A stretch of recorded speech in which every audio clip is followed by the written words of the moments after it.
Olvida los demonios y los cuentos de fantasmas. El verdadero terror camina entre nosotros, respira nuestro mismo aire y a veces construye monumentos al sufrimiento. Hoy te hablaré del que se considera como el primer asesino serial en la historia de Estados Unidos.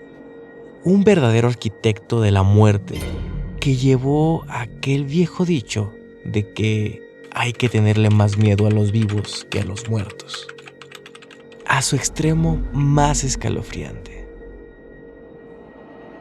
Este depredador no cazaba en callejones oscuros. Él construyó un imponente castillo, un matadero disfrazado de lujo donde las paredes ocultaban pasadizos.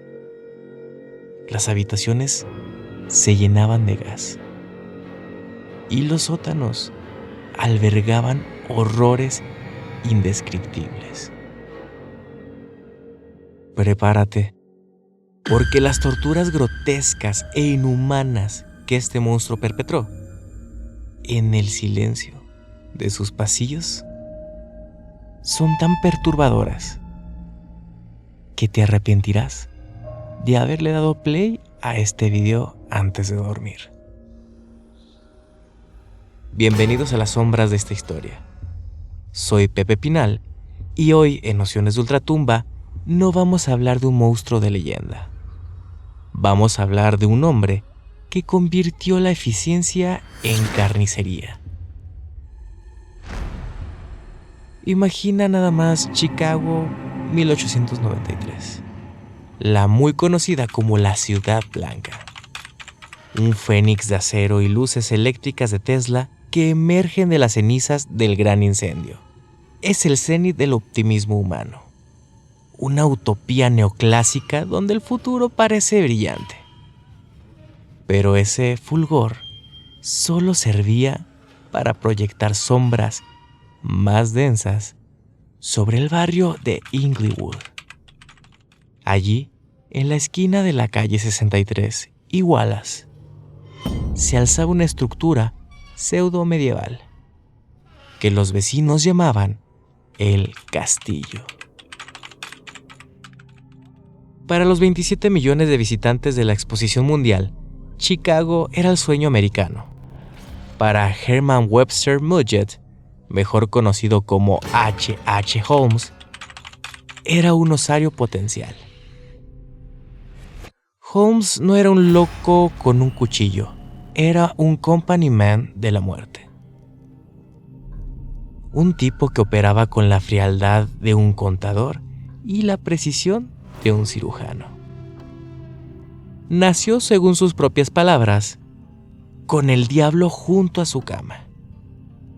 Y hoy vamos a recorrer los pasillos de su psique y de su edificio, hasta quedar sepultados bajo el peso del cemento.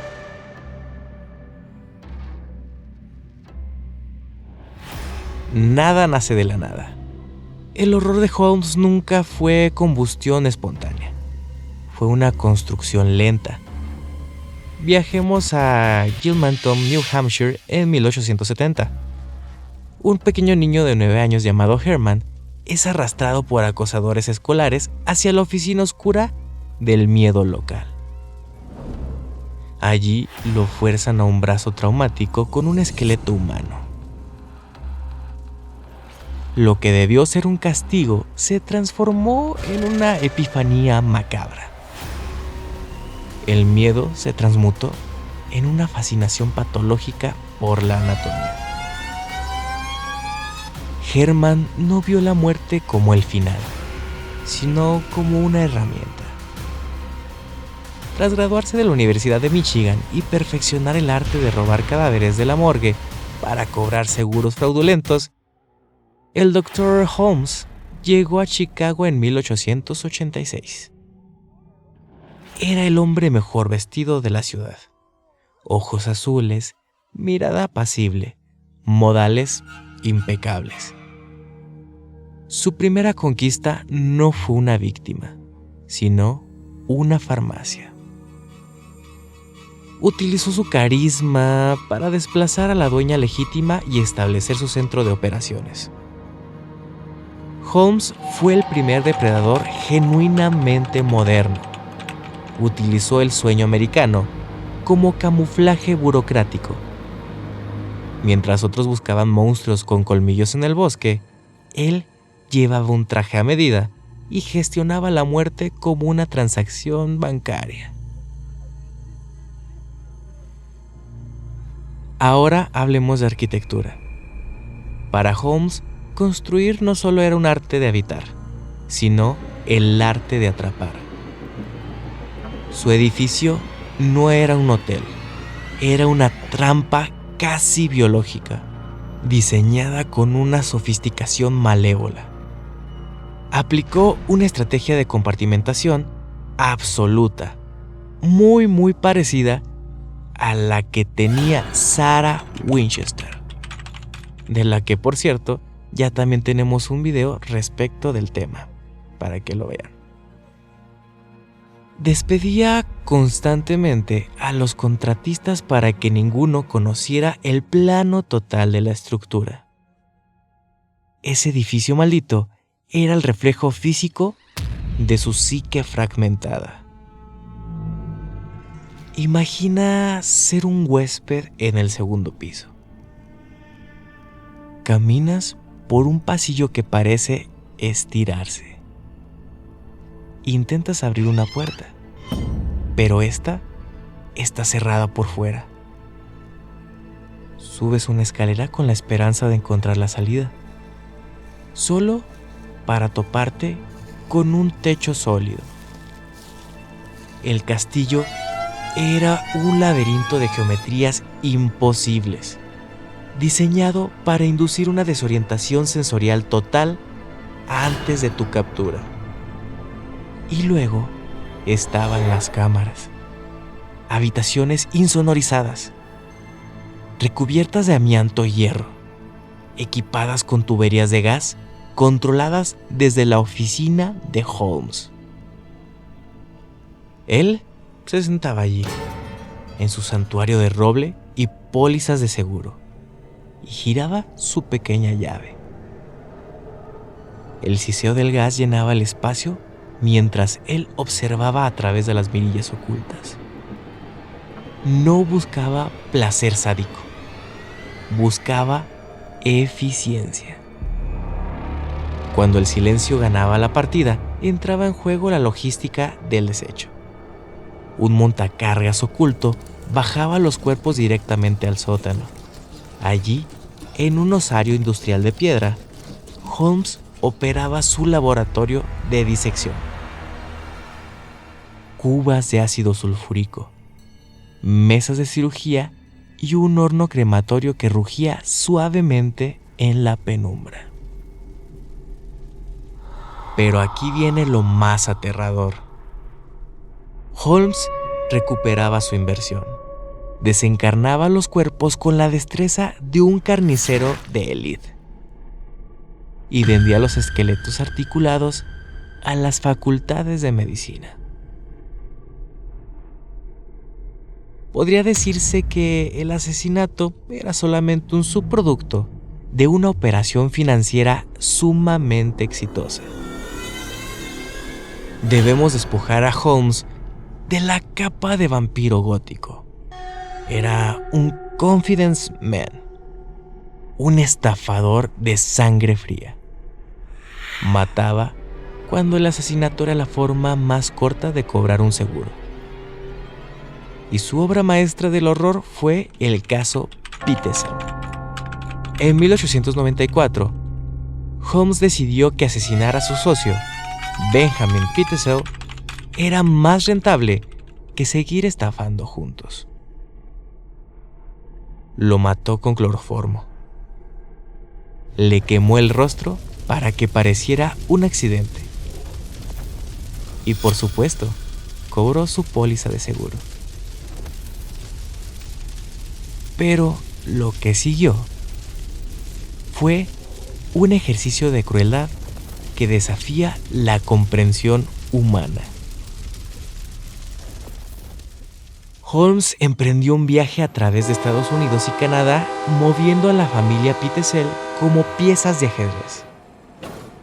En un despliegue de audacia perversa, mantuvo a la madre, Carrie Pitesel, en el mismo tren que a sus 3 hijos, Alice, Nellie y Howard, sin que ella supiera que sus pequeños estaban a pocos vagones de distancia, custodiados por el asesino de su padre.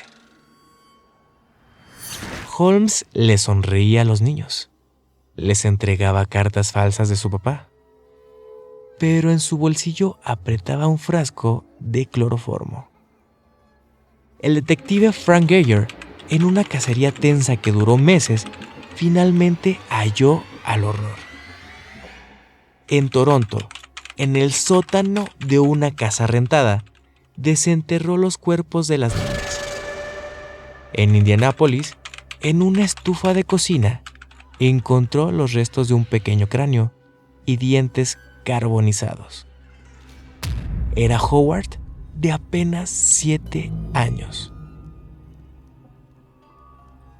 Holmes no era el diablo, era un administrador. No mataba por odio, mataba por cálculo. Y ese cálculo fue lo que finalmente lo hundió cuando un cómplice indignado lo denunció. Y no fue por los asesinatos, sino porque Holmes no le pagó $500 que le había prometido. La traición fue económica y así destruyó al arquitecto del engaño. El final de Holmes fue su última gran actuación. En su celda de la prisión de Moyane-Messing, escribió una confesión de 27 asesinatos, aunque luego dijo que fueron más de 130. Spoiler, mentía. Admitía crímenes de personas que seguían vivas solo para alimentar su leyenda. Denles el monstruo que quieran comprar, decía. El 7 de mayo de 1886, subió al patíbulo con una calma que erizó la piel de los testigos. El verdugo colocó la soga alrededor de su cuello. La trampilla se abrió, pero no hubo un chasquido seco. El cuello de Holmes no se rompió. Durante al menos 15 minutos, el hombre que asfixió a decenas en sus cámaras de gas luchó por un sorbo de aire en una agonía lenta y pública. Holmes tenía un último miedo. Temía que su cuerpo fuera diseccionado, justo el mismo destino que él impuso a sus víctimas. Su última voluntad fue una orden de ingeniería. Exigió que su ataúd fuera rellenado de cemento líquido. Quería quedar sellado para siempre, fundirse con la piedra para que nadie pudiera tocar sus huesos. En 2017, la ciencia desafió al cemento. Exhumaron el cuerpo en un cementerio de Filadelfia. Al romper el bloque de concreto, encontraron algo sumamente perturbador. El cadáver de Holmes estaba casi intacto. Su bigote seguía allí. Su ropa seguía allí. El cemento lo había preservado, convirtiéndolo en una estatua de carne de su propia infamia. Al final, no debemos olvidar que cuando la policía de Chicago registró el castillo tras su arresto, el sótano era un horror.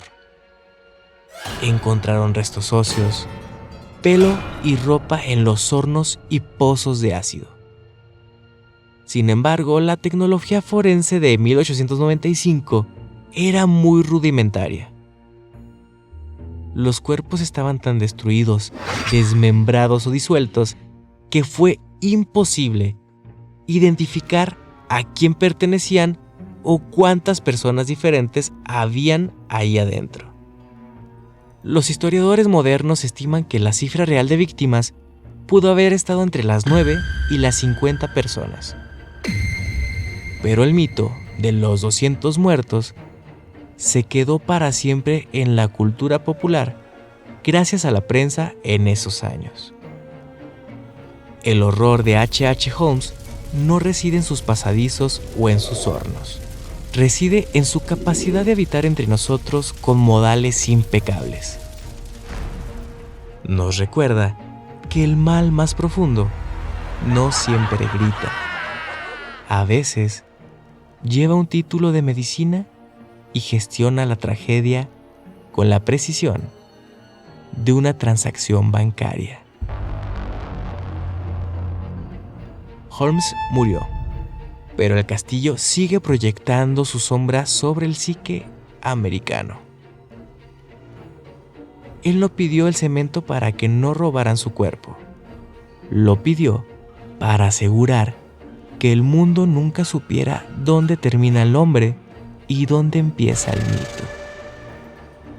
Hoy ese mito sigue vivo en cada esquina oscura, en cada puerta que se cierra sola y en el peso del cemento que aún cubre sus secretos. Soy Pepe Pinal y recuerda, antes de cerrar los ojos esta noche, asegúrate de que la geometría de tu habitación sea la correcta. No querrás despertar en un lugar donde las escaleras no llevan a ninguna parte. Esto fue Nociones de Ultratumba y nos vemos la próxima noche tenebrosa.